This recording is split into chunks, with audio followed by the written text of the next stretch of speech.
want to welcome the Fit Brain Club back to the program. Of course, Grace Carpenter and Dan Daly from Alzheimer's Orange County. Thanks for joining us, guys. Thanks for having us, Michael. Nice to see you again. Absolutely.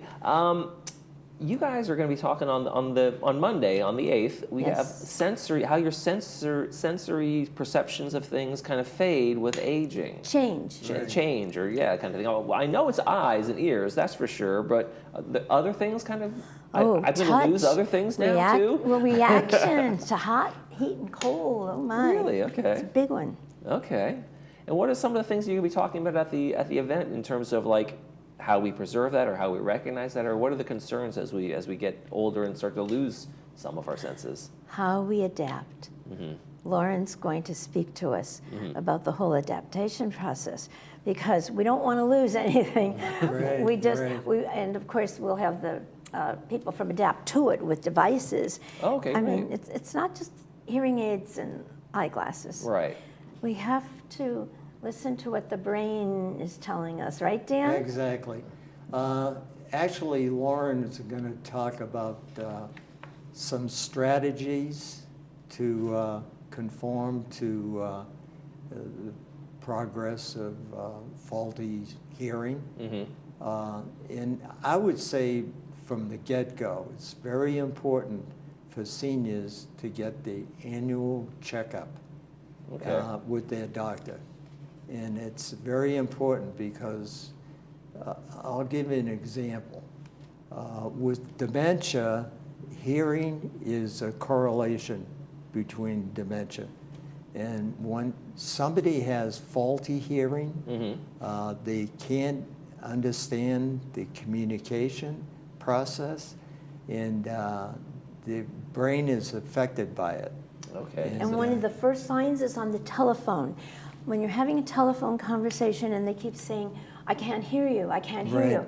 What's really happening is they're not able to process, but they don't know that they're not able to process. The connections are starting to... Exactly, the wires, Yeah, the other thing is one of the problems that seniors have, they can no longer taste food, so that affects their diet. And all so people of a sudden, are salting it up a lot and putting a lot of seasoning on there to kind of ramp up the taste, right? Yeah, and that is not good for the heart. Right. So there's a lot of things that moving in the same direction as you age, and that's why it's very important that you get these checkups every year.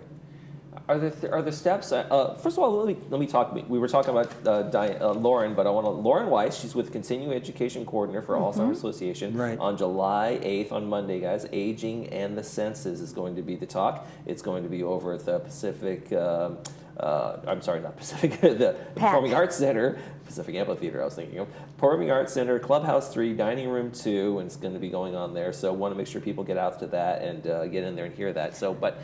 Are there things people can do in terms of prevention or in terms of like maybe helping it out? Or are there things you can do in terms of sensory or in terms of obviously hearing aids and things like that? Well, I'd say activity is number one. Getting up, moving around. Diet and exercise is very important. Exercise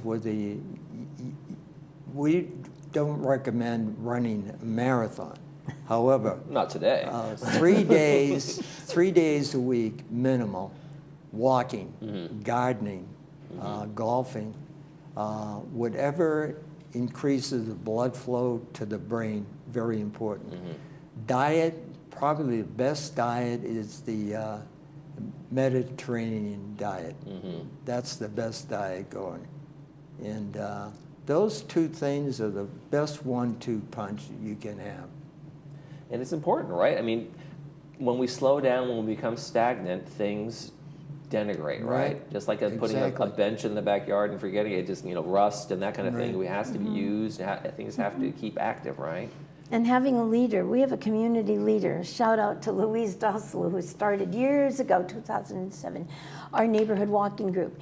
At 9 o'clock every morning, she's got us out there. At 5 o'clock every evening, the consistency of that walk. Even if it's around the loop, a half a mile, twice a day, imagine, it gets all of us together.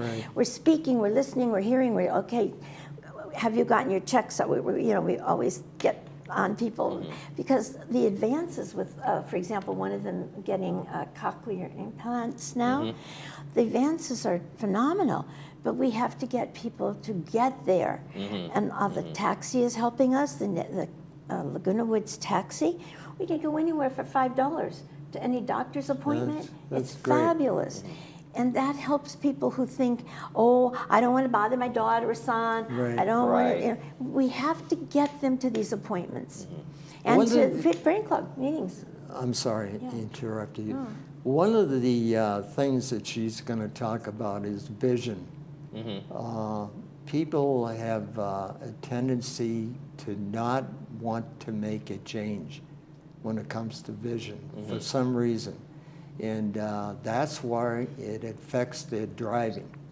And the last thing anybody wants to give up is their driving. Right.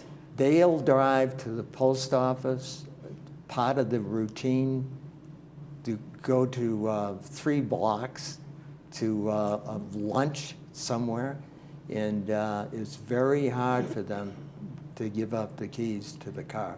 And But your it's mental usually state, vision yeah, but that's your the mental reason. state plays a big part of that too, right? If you're starting to not being able to hear, for instance, you start to withdraw from group activities and from chats and that kind of thing, and then you start, their depression can set in and all those kinds of things, and that can really be a multiplier in terms of people. They don't want to go out anymore. They don't want to be in crowds. They don't want to do the group walks. Yes, the isolation factor. We have to keep them out.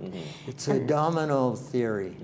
And one goes, the others go, unless you're taking preventive steps in the form of diet and exercise and really activity increased. Well, one of the ways people can do that is get out to the July 8th, the Monday event, Aging in the Senses. Lauren Weiss is going to be talking, continuing education coordinator for the Alzheimer's of Orange County. It's going to be at the Performing Arts Center, Clubhouse 3, Dining Room 2.